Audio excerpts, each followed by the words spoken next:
Ah, How's it in the New Forest, David? it all is well, thank you. Yes, it's been busy. I think the weather brings out the people, doesn't it? So the place begins to fill up somewhat. We But are, sorry to interrupt you, just so right, you know, we're live streaming. So okay, we are live streaming on YouTube and LinkedIn. Just wait for lovely. Julia to put her camera on. Hello, everybody. Okay, I'm Well, good. Thank you. Saved Your sound's not great, Julia. can't hear anything. Can't hear you, Julia. Can't hear you. Can't hear you, Julia. You've still got WhatsApp call open. I'm hanging up.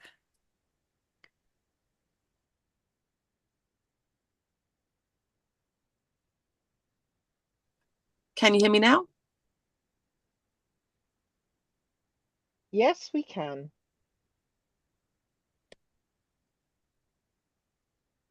What about now? Yes, that good?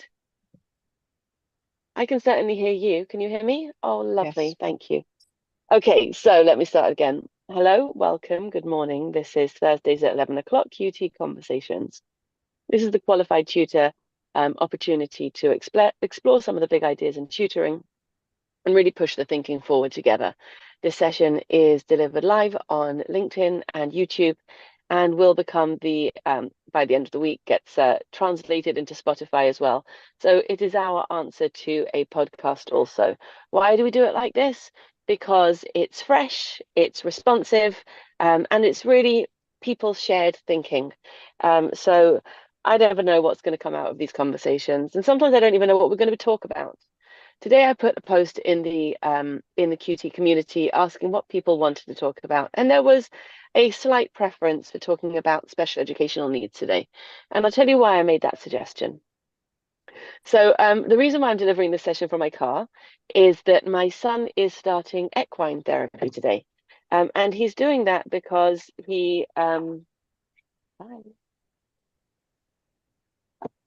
he's doing that because he has not been attending school since last October. David, I don't know if I've mentioned that to you before, but he is what I'm calling at the moment in between schools. Um, I have found a setting for him that's much more appropriate. He has a diagnosis of ASD and ADHD, and I think a lot of trauma from his first primary school. Um, I promise I didn't drop him on his head too much. I really am a very good mum, and it's very difficult to swallow all the struggles that we see our children going through. David, I know that you have adult children, and Dee, you haven't raised children, and so we're going to blur the boundaries here between the young people we tutor, the young people that we raise, our various roles as tutors, family members, parents, experts, non-experts, people who see tantrums in the street. And we're going to get really real about special educational needs today. Um, I'm doing that because I feel it's important. I feel it's important to share these things when they're happening. It normalizes. I'm also doing it because I feel safe talking to you, Dee and David. We've had enough conversations now to know that there's enough kindness that we can talk about what's difficult together and hopefully help each other through doing that. So that's my initial ramble. Um, I'm going to have to, keep it really honest and personal today. Um, so I'd love to hear your initial thoughts, Dee.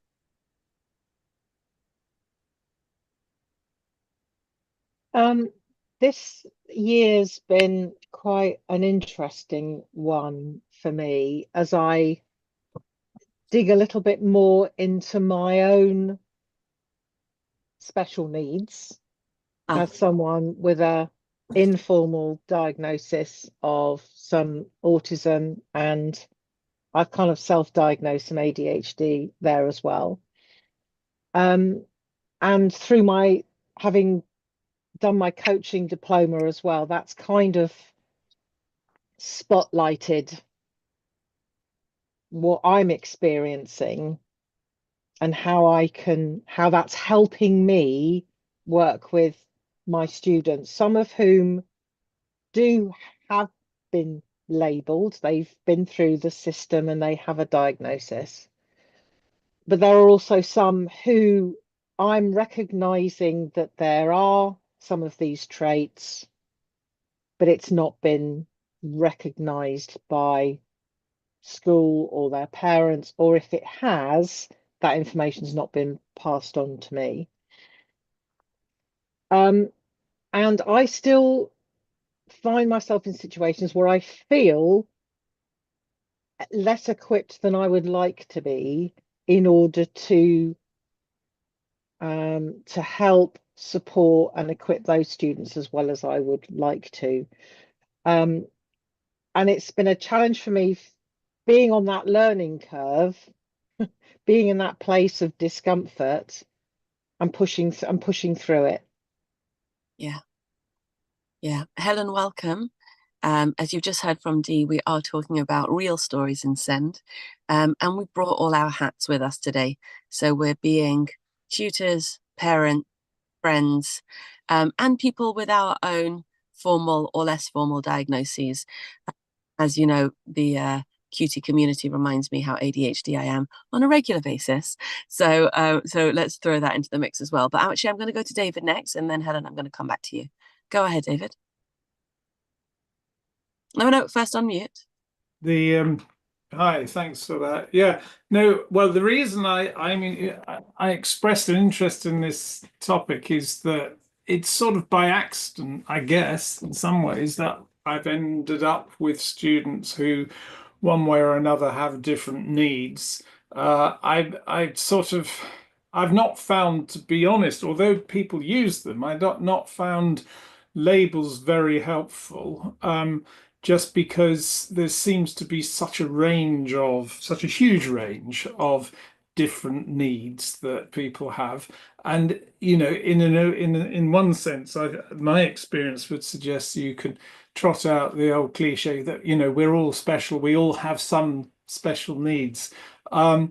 And I suppose for me, the role of tutor sort of underlines that, we make a thing of, being bespoke tutors. We are adapting what we offer very specifically to the student that's sitting in front of us. And therefore, hopefully we're being of most use to them. But, I suppose, yes, I find what resonates with me from what Dee said is the business of feeling less equipped or ill-equipped, not really having ever had training as such in special needs support. But that said, I do feel that the things that I've tried have been reasonably successful because the tutoring environment that you set up is supportive, non-threatening, not confusing, and so on. It is a nurturing environment, and therefore the kind of needs that I've been presented with, I have been able to address, I hope, reasonably successfully. The students that have been particularly interesting have been those who have been, if you like, school refusers, or for whatever reason feel too stressed to get into school, and they can be stressful places. It's been great to see students sort of flourish in a quieter, supportive environment. And this is not to knock what the schools offer in the slightest, but it is to say, I think we're very lucky as tutors to be able to address things. And I have felt lucky that it's sort of worked out, despite, if you like, a lack of formal training in really any of those. We talk about terminology and labels and everything else. I've never had any kind of training, but it seems to be okay so far, so good, as it were. Well, the good news is I've got a course around Yes, I thought that might. and going live. Thank you. Yes, good. I'm glad you said that. But honestly, that feeling of being ill-equipped, I could write the course, but I tell you, as a mum, I'm always on the back foot here. And there's something about, and Helen, I know you know what I mean. There's something about this whole remit of special educational needs that leaves everybody feeling, let's say on the back foot, ill-equipped, possibly even defensive, unsafe, unsure of the direction, not knowing what we don't know, really in the dark. And I don't think that anybody doesn't feel like that. I think the SEND experts feel like that as well. And I think that's partly because the needs are accelerating at such a great rate. And yet, I think that what David says about how much of special educational needs are taken care of by creating a good tutoring environment, safe, nurturing, non-threatening, not confusing. Those are brilliant ways to describe really what any learner needs, but certainly what special educational needs students struggle with in the classroom. So those are already very, very good starting points. And I think the training that's created for teaching, they'd love to be able to offer those things. So accessing training that speaks to what tutors need to know about student needs is something quite specifically different. Helen, let's go to you next. I am, in a coffee shop, as you can probably see. So I can't talk for too long, or too loudly, or too enthusiastically, which is probably where I have an issue. Just working with SEND students, parenting a SEND child, as I know Dee and Julia, you know that I have. It's mind-blowing. It's exhausting. That back foot feeling is there as a parent.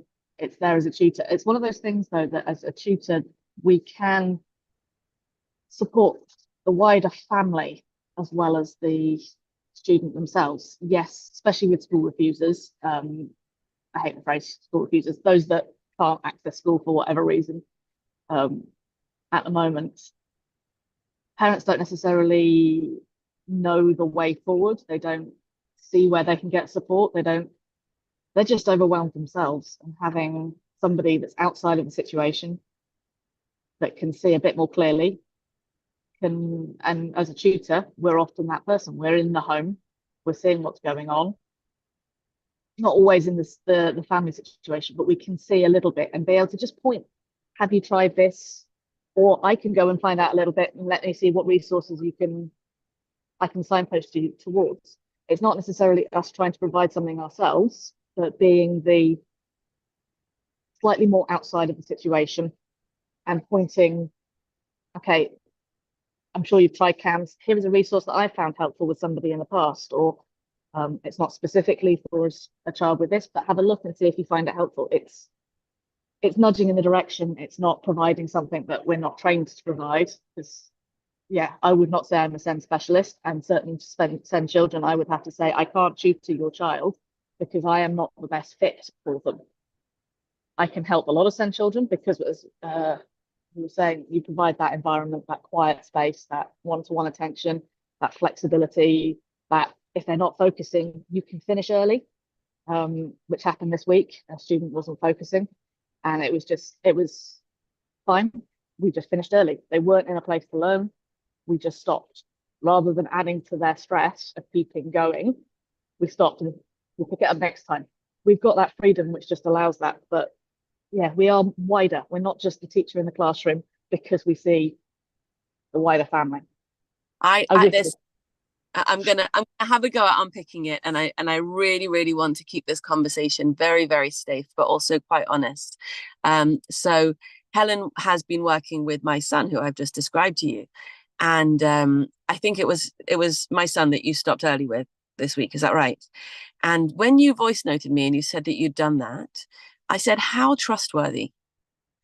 Because I know that that you have remit to do exactly what you need to with my son. And if that's stopping early because it'll be counterproductive to push him further, he won't trust you next time, he won't want to come back to the next session, then you've done us both a massive favor. So I think that that's, you know, but to get to that level of mutual trust is quite a thing. So when you spoke about signposting parents, one of the things that I want to discuss in this conversation is, if God forbid somebody had a medical diagnosis, there would be support structures readily put in place, made available to them.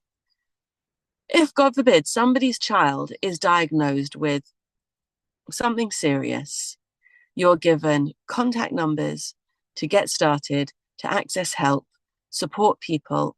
I've seen friends go through that. None of that exists in Send.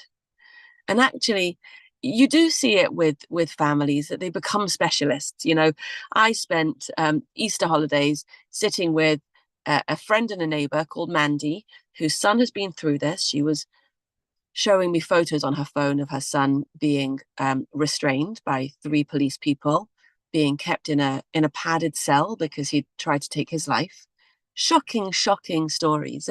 And she shows me these pictures and then pictures of him at Legoland, because this has become her full-time job, advocating for, protecting her son. She showed me the thread of the conversation, the WhatsApp conversation between him and her, and it goes, food, ? Yes, reply. Meds, ? Yes, reply. All day, every day. The child, the young man is at Warwick now. He's at university, but she still pings him 3 times a day to make sure that he's eaten. That's part of her identity. It's her role in this world now. I don't know that I want that role. I didn't sign up to home educate, and I didn't sign up to become a Send advocate. I did sign up to parent my son, and he gets the care that he needs. But navigating the system for somebody who is clearly thoroughly ADHD herself is not easy, and it's brain breaking. You know, it's the kind of thing that can really undermine who the whole family are. Helen, so could you speak to that, please? From the perspective of being a parent with a child, or the tutor where I'm supporting the family. As a parent, I'm with you on that one. It's absolutely exhausting having to advocate for my child and to fight for what she needs and to get the support put into place that's going to allow her to flourish and not throttle her at the same time.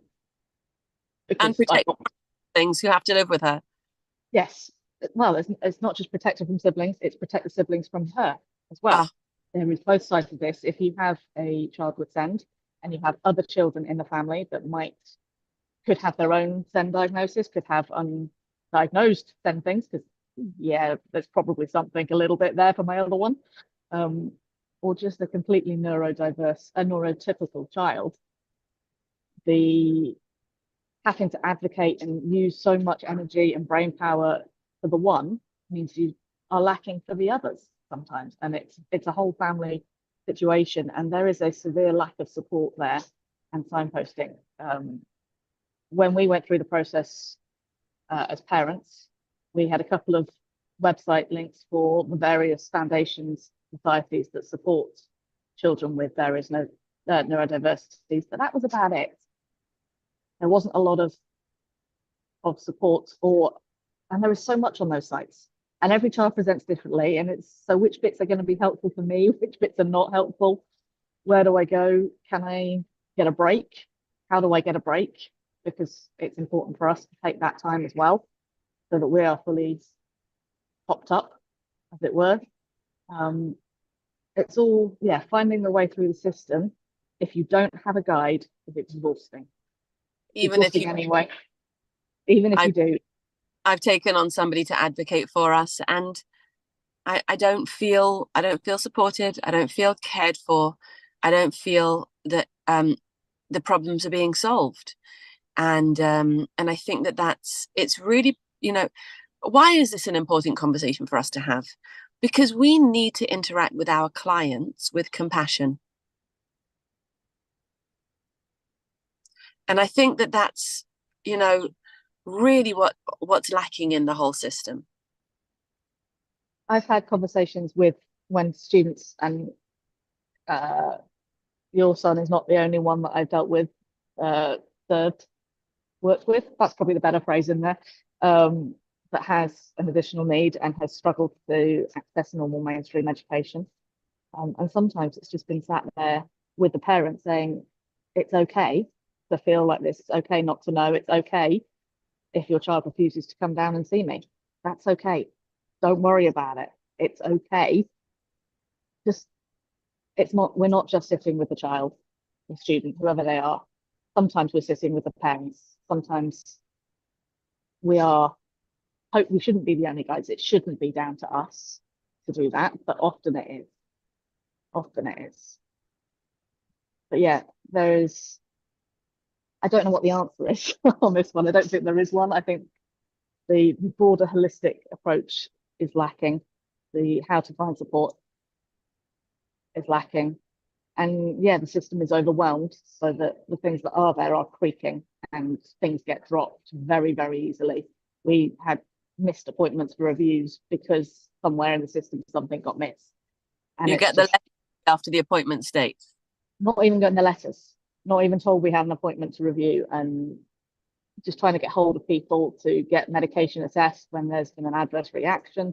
All of those sorts of things is a exhausting and challenging, challenging experience. I witted again. I've lost my plot. You've done. David, will you pull us back to the sort of professional context, please? Because Helen and I have given you the mum's perspective there. Yeah, I mean, it's interesting that you say that you feel that the system is difficult, if not impossible, to navigate as a parent, and it's difficult to resist the temptation to say, well, look, this could be a cure. We need a national approach to this, or we need and as a tutor, I'm just, you just receive inquiries. You get people will tend to say, I have a son or a daughter with, you know, some diagnosis. Would you be able to tutor? And we'll say, yeah, okay, we'll give it a go, sort of thing. I'm very keen that you kind of meet at first, and whilst one doesn't specifically address the needs, I think it's terribly important as a tutor to meet parent and student together, again, without anybody being obliged to follow on, and then to see. And it's all it to me. However, whatever systems are in place, nothing to me replaces that first meeting that says, yeah, I think we can get on, or I don't think we can get on. And it's almost, I don't want to oversimplify it, but do I see eye to eye with the parent? Does the student seem to respond okay? Yes, we understand there are issues, but I think we can give it a go. And in a way, that is a luxury, because there's all underpinning that is the assumption that there's some funding to to go further. And so my suspicion is that there's an awful lot of people out there who are sitting saying, oh yeah, that's all very well, you've got that tutor at whatever pounds per hour it is, but we can't go there because we haven't got that kind of funding. So now what happens, or what has happened to me, and I'm only really talking about my own experience, is that a couple of these students have sort of hello, she disappeared, I think. Just keep going. You'll be back when she can. Yes, a couple of these students have ended up with, or have had, funding from county or wherever, which has meant that then they can continue the relationship, and that's great. But I find it's hard as a tutor to think, yeah, I can probably help you, but frankly, as a business, I can't, because I can't do it for nothing, and that to me means that the system isn't really working, because I suspect that the people, and again, only suspect, that the people who need it most are the ones who are falling by the wayside. So that to me implies some kind of a need which is national, or at least clearly something that, people apply for funding or whatever via the county. Now I've got one student who has shifted county since I took him on. And that there's been a whole rigmarole of applying and reapplying to get county funding for his education, including, or his education in the form of private tuition. And it seems to me that itself creates stress and disruption and a gap in this poor boy's education. And that particular instance, it's only because the parents could manage to afford to pay for the interim that they still manage to get, achieve a continuity for the boy. But without that, yeah, I think we would have been struggling. So I suppose it seems to me, from the point of view of the position where I'm sitting, it seems a very disjointed system.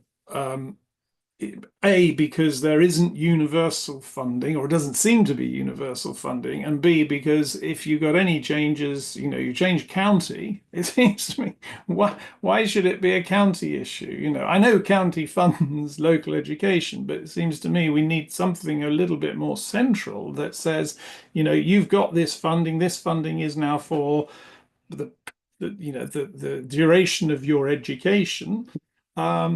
There you go. Do with it what you're going to do with it, but not this. Yeah. So from my point of view, it does seem that there's definitely something that needs addressing. Yeah. I think your point about if you can afford to pay for it, the additional support, it's so unfair. It's so and to need to pay for it, to not be able to send him to school and to have to pay for supplementing it's just not fair. No. Mel, welcome. What a treat to have you here. Shall I introduce you to our topic? Yes, please. Super. So we are deeply diving into supporting students with SEND right now. Helen and I are bringing our mummy hats as well as our tutoring hats. I'm actually standing in a field because my son is doing equine therapy right now, his first session, which I'm sure is going to be gorgeous, but yes, is terribly expensive. Grandpa's paying. So we're talking about supporting young people with SEND with all our hats on, really, and having an honest conversation today, which is slightly painful, but probably quite helpful. Would you like to pitch in with your personal experiences? Well, I've been teaching for 20 odd years, so I won't give you the full shakedown on that. But yeah, I've got a lot of experience of SEND in schools, I guess, and be my main experience. But my current challenge, and the reason I came along today, other than that I'm on holiday today, is that I'm in an international school now, and we don't really have any serious provision or resources for SEND. So I've found myself in the role of trying to, I guess diagnose isn't the right word, but get some insight and assess some students that aren't managing as well as they might be in the classroom, and to find provision for them without really having much in the way of resources, but just relying on my own experience. So I just came along to see what I could glean from the collective intelligence and knowledge of you guys. Well, then let's see if we can get practical. I'll share with you that yesterday we ran a masterclass with Twinkle, with Beth from Twinkle, gave us a tour of the resources and how they've changed. Helen, you've distracted me with that. So one of the things that she showed us was that they are mindful not to make the SEND support resources look age specific, so that if you have a 14-year-old reading at the reading age of an 8-year-old, they don't have to also see, the age listed on the, recommended age on the resource, or cartoon characters or anything else. I don't know that they are entirely successful with that, because my son yesterday said to me it feels a bit babyish, but there's definitely this idea that if you are providing out of age category resources, it is helpful if they're not visually giving the wrong signals. One of the resources that I was really struck by, maybe you'll help me with this, it was GCSE English poetry, but the activities were phonics based. And I thought that was quite interesting, to be engaging with the correct text, but actually working on the skills that the young person genuinely needs. I thought that was quite an interesting combination. Has anybody else come across some really good SEND resources?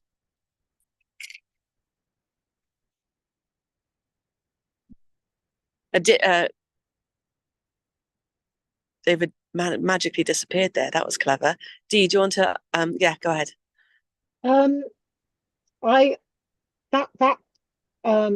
Masterclass with Troy. Oh, hello. I wondered if he was dashing off to come back with something helpful. David, have you got something you want to share with us? Come on, we can't resist. We love hands-on. Oh, visualizer. Mel, it's all happening. Everything may crash in a minute, but don't, because obviously I am testing the system. But I expect, well, anyone who's studied chemistry will recognize these, but it's building blocks. So it really doesn't matter sorry. It really doesn't matter what age you are, because everybody loves Lego, don't they? And that's all it is. It's just chemical Lego.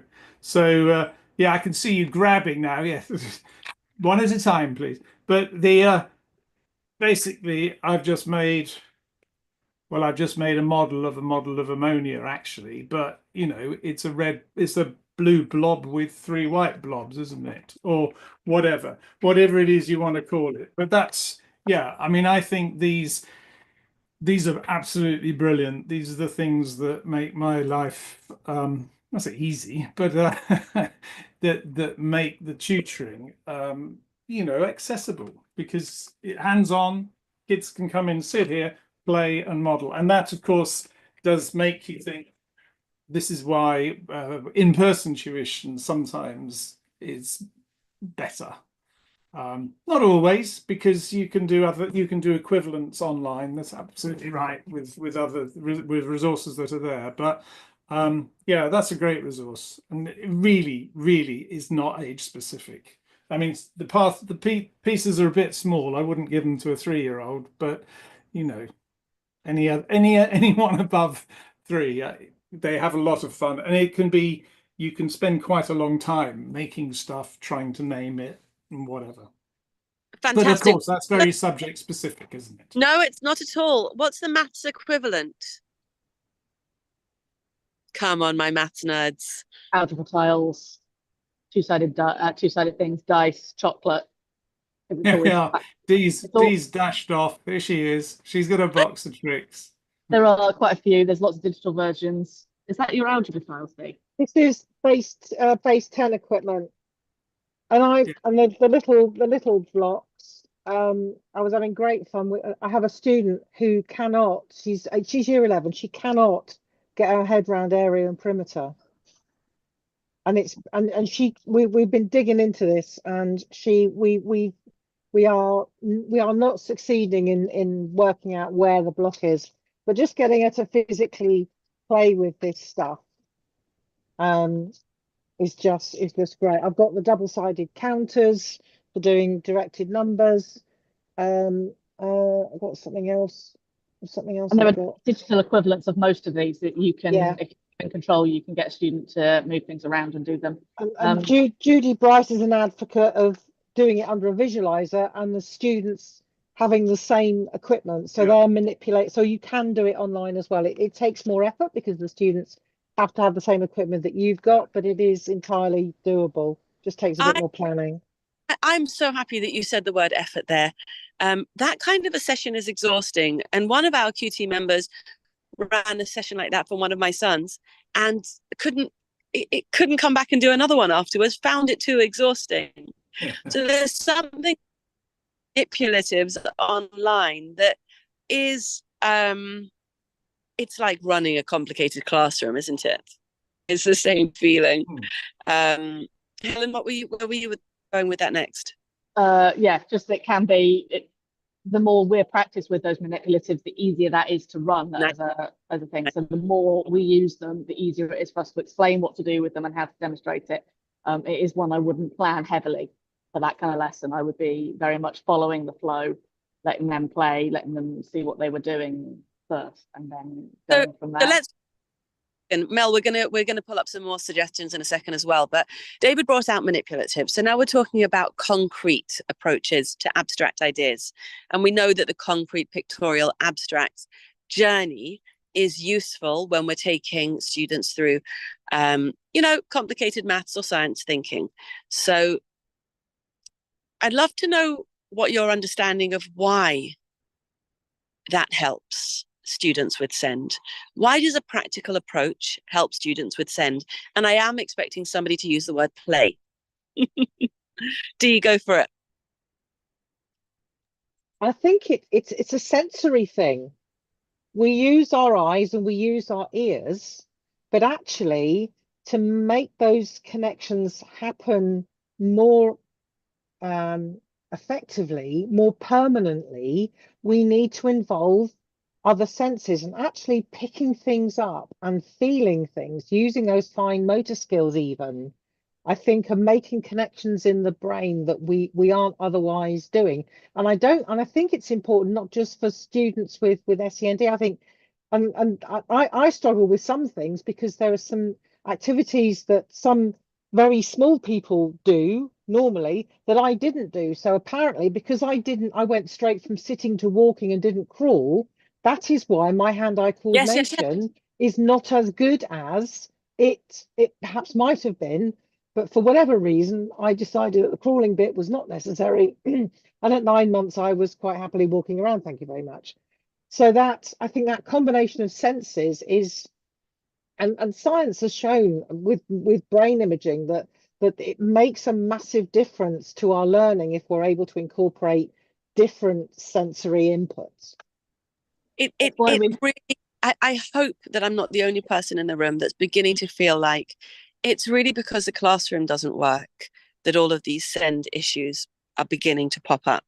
And the example that you just used of skipping the developmental stage of crawling, I wonder what the equivalent is in our classrooms that's causing ADHD and ASD in such extreme quotes. I think, no, I will check the numbers before I tell you what they are. I did look up how many students with special educational needs there are in the UK. I think it's something like 1 in 6. Which doesn't really count as special. Are those the ones that have actually been recognised officially? I think I had already combined those two numbers when I came up with 1 in 6. But I think 1 in 6 is not a minority. 1 in 6 is part of the population. Right. Any more thoughts about play and open-ended? I think there's a little bit of making it student interest. Something that's relevant, what could be a dry maths topic, or an uninteresting to the student, is finding a way of doing it that actually engages them. One that we did recently was distance speed time calculations. Not my favorite topic. It's pretty boring at times. It's just maths. But we looked at Usain Bolt. We looked at how fast he ran, as in the speed that he did it, the time that he did it, the distance he ran, and how then calculated the speed. Actually, then we kind of differed a little bit and went on how fast that compared that to how fast a car drove. And we sort of looked, we had play, but because I was able to use the latch of Usain Bolt, it became interesting. It's not just this is distance, speed, time. And of course, because you're tutoring online and because this is 2025, I think it is still 2025. Last time I checked. you are able to find the answers to those questions and therefore use real life examples. We can understand that the teachers that raised us needed textbook examples because they couldn't generate examples as quickly as we can. But there's no excuse for us. You can go and find real life examples, and AI will help you with that. Mel, you said that in Scotland it's 1 in 5. I think when I was working as a deputy head, and SEND was quite a big part of my remit when we were looking at children within our cohorts. That was what we were told we should expect to identify 1 in 5, and that included under Scotland's criteria children with English as an additional language. Interesting. I actually thought you were going to say the high achievers as well.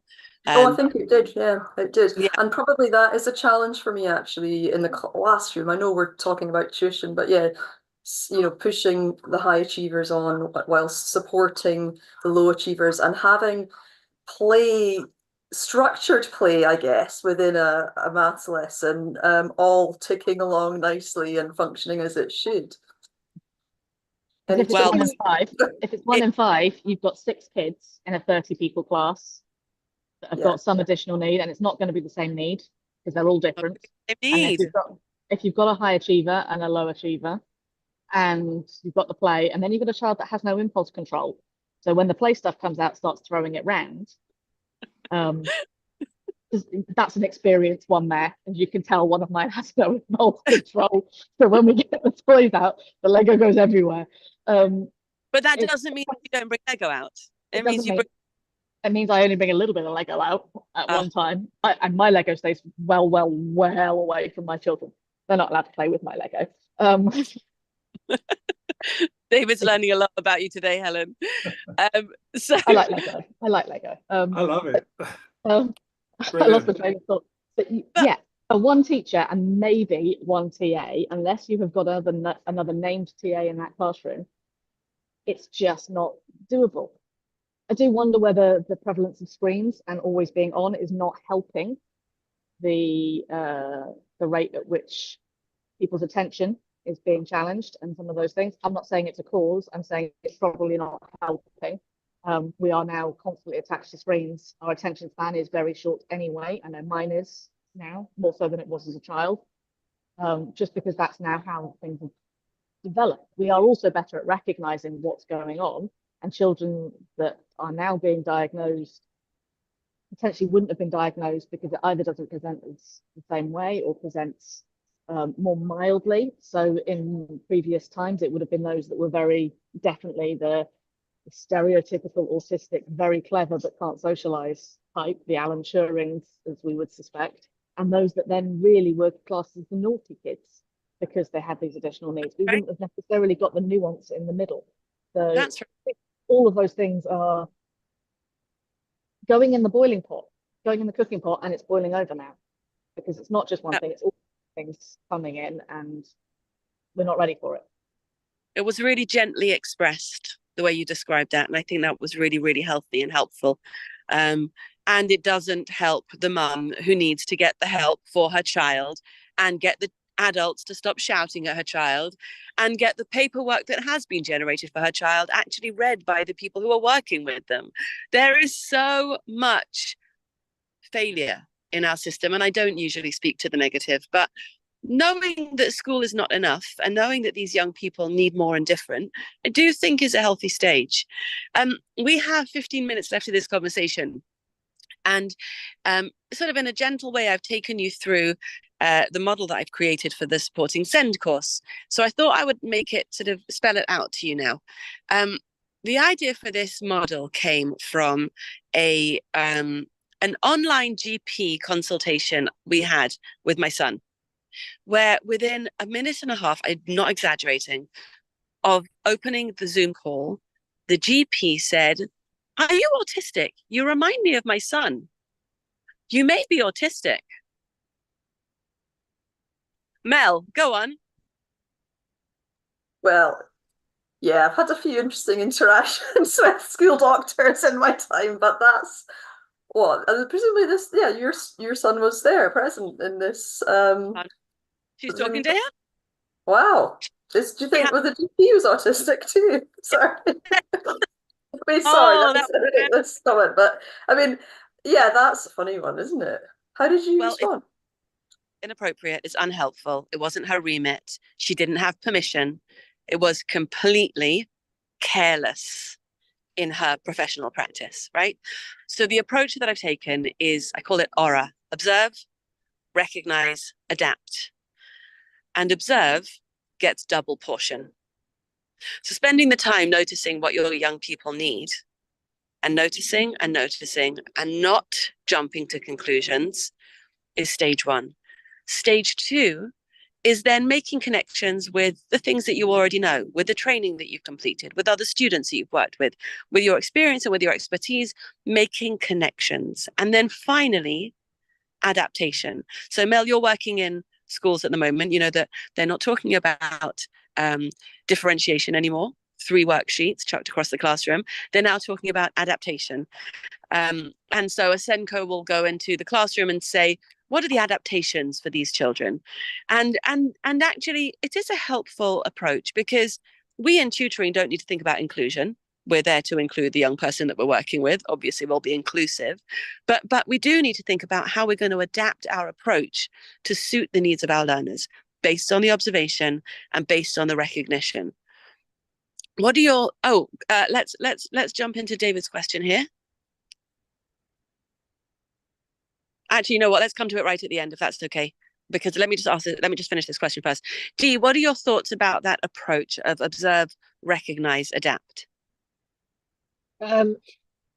It's incredibly helpful for me because, like a lot of people, I jump straight to the recognize what do I need to change mode without fully taking on board what it is that I'm seeing.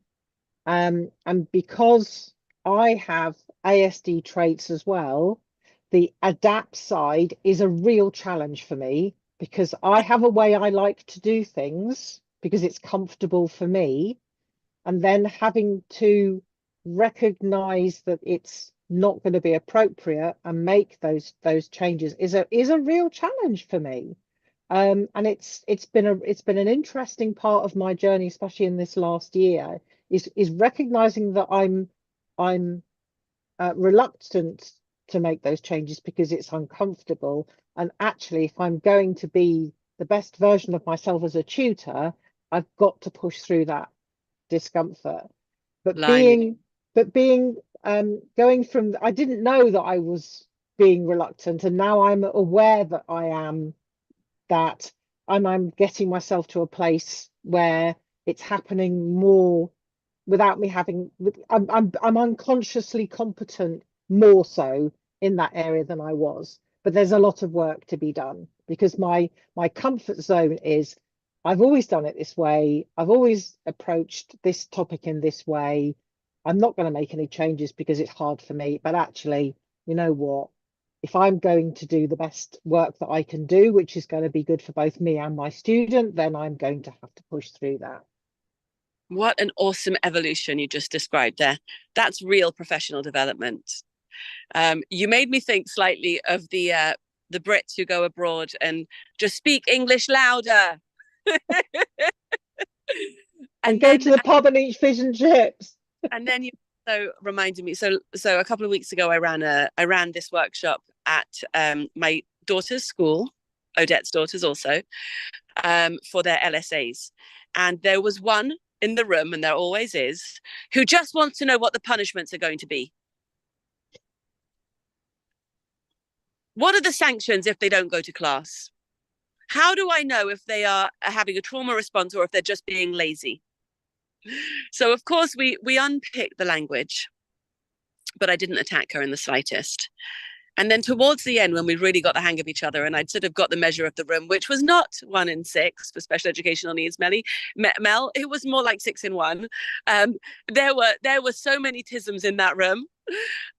And I said to them, you know, we know each other a little bit now.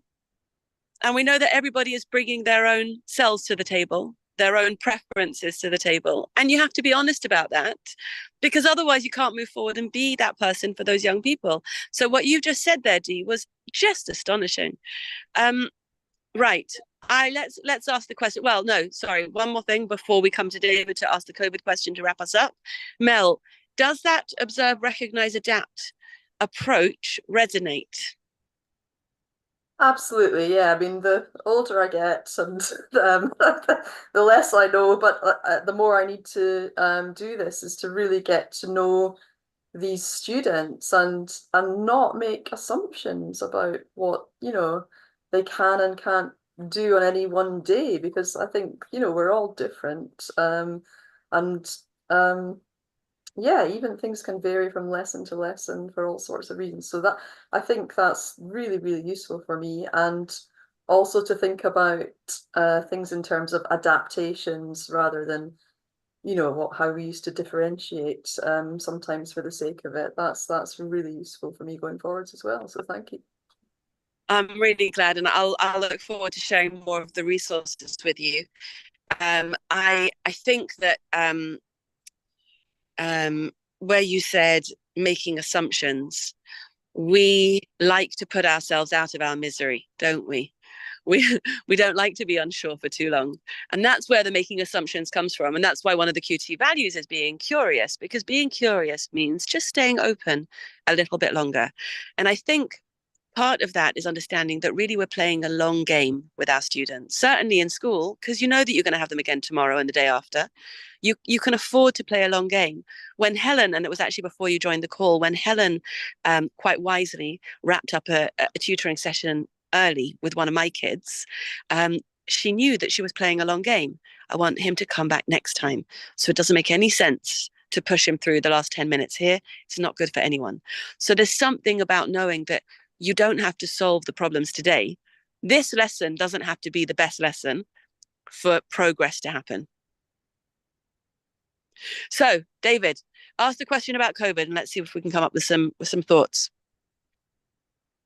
Yeah, thank you. No, I was really just reflecting on sort of basic observations, and it's only my own observations, but that COVID, and the moment COVID hit and the moment lockdown happened, certain of my students, a number of my students actually, just dropped off, as it were. They stopped.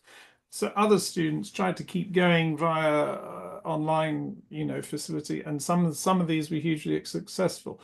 But those with particular needs, one in particular who was getting county funding, just went into a state of catatonic type state, just couldn't operate. We couldn't even get any conversation. The best we could get would be a few typed sort of responses over Zoom. But since then, a lot of I hear that students have been, traumatized in an ongoing sort of a way as a result of COVID.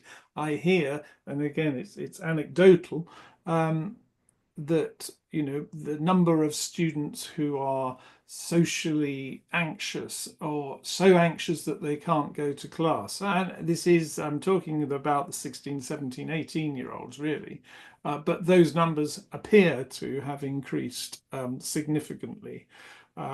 Is there a crisis here, I suppose, is what I was asking, really. Yeah, absolutely, there's a crisis here. And COVID accelerated the crisis. It didn't create it, but it certainly gave us the opportunity to see deeply into the needs. Emotional-based school absence is at an all-time high. Teachers exiting the classroom for mental health reasons is at an all-time high. We know that, as Helen said, the social media specifically, but also just having screens in our pockets is having an immense impact on our young people in terms of anxiety, in terms of depression, and self-harm. Sorry. I suppose. Go on. Let me just finish the sentence, and then I'll hand back. a lot of what's sitting underneath all of this is a lack of sense of purpose. You often hear these young people saying, what's the point? And Yeah. sometimes it's what's the point because Google got the answer. And sometimes it's what's the point because I don't know if the environment's going to sustain me and my children. But there's a lot of anxiety around how do we fight the monsters? So yesterday I took my kids to see Percy Jackson, the musical, which is brilliant and awful and brilliant and awful. And a lot of So with that and recommendation, if you go with a smile on your face, you'll leave with a smile on your face. Don't go critic. What I can tell you is that Percy Jackson is set. The premise is that he is the son of Poseidon, so the context is all around Greek mythology. But all of the demigods, the half whatever they're called, Helen, you're going to have to help me out here. They are they're all ADHD. And the approach of this is your superpower, of you're not built for the classroom, but you're heroic, becomes interesting. I wouldn't say it's in everything, but it was interesting how the kids were embracing this story of, you think I'm odd, I'm not odd, I'm awesome. Go ahead. Yeah. No, I suppose it was my thinking was that I suppose the question about COVID is saying, did COVID actually expose the idea or the notion that the classroom is in fact now, if you like, I'm going to say broken is a bit of a blunt word to use, but is the system actually in need of a major overhaul? Because it doesn't really seem to me that it fits the needs of modern kids. And actually, you know, by modern kids, I mean kids with social media, kids with screens. We're actually working in a model that was developed years and years ago.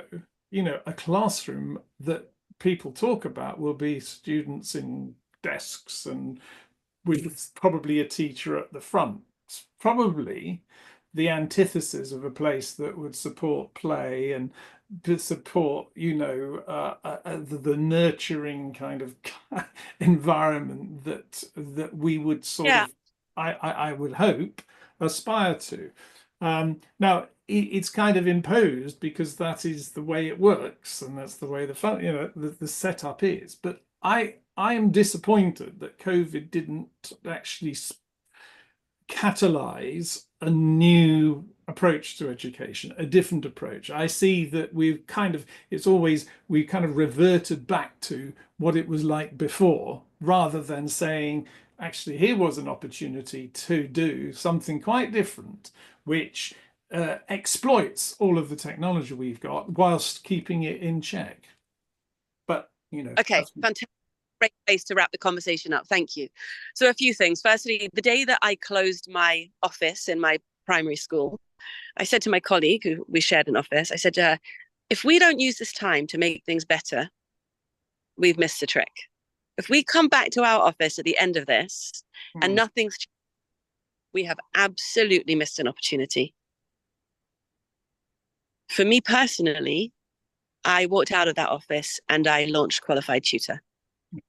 Yeah. And I did that because I saw, and this is really what I wanted to get to, I saw that the system is too burdensome to change. It's totally fine that we are out of sync with the needs of our young people. We can change. The problem is that the system can't change. If we were running a progressive, nurturing, Montessori-style, open-ended structure in our classrooms, we would be able to adapt and adapt and adapt to the changing needs. But because we have such a rigid, accountability-focused approach, we are limited by our own thinking. And the reason for that is we were all raised in schools. Yes. So unless we can break through our own paradigms to reimagine what our young people need, we will not get to where they need to go. And yes, misalignment will create mental health issues, and it will continue to create SEND issues, and to the children and to the families that are living with them, because it ain't easy. Right. This has been a joy. Mel, back for more Thursdays. It's so good to have you here. I look forward to welcoming you all back soon. Thanks for very much. So thank you, Dee. Thank you, David. Thank you, Mel. And thank you, Helen. Pleasure. All the best. Love. All Bye. right. Thanks, Thank everyone. you very Have a good much. day. Bye. Cheers. Nice to Bye. see you all.